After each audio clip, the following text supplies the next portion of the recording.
মানে এখান থেকে শুরু করে পাম্প হলো যে দেখা যায় পাম্প, ঠিক আছে?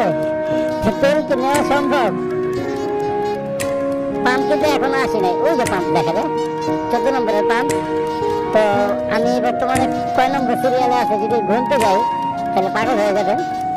ওই যে পাম্প, ওইখান থেকে সিরিয়ালে, এই যে সিরিয়াল। আমার মনে হয় না তেল নেওয়া সম্ভব হবে। আমি চলে যাবো, আমি খোলা তেল নিয়ে নেবো।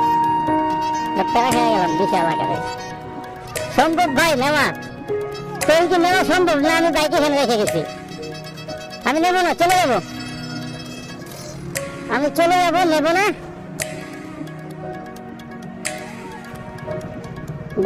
মিনিমাম 2 থেকে 3 ঘন্টা লাগবে, সম্ভব না নেওয়া। ঠিক আছে, নেন আপনারা। এই দেখেন কি অবস্থা। বাঙালি বাবারে বাবা, একটা কিছু পাইলে এই হলো পাম্প। ক্লিয়ার? কিছু বুঝে গেছে? চলে গেলাম, তেল নিতে আসছিলাম কিন্তু তেল নিলাম না। বাবা রে বাবা, কি একটা অবস্থা।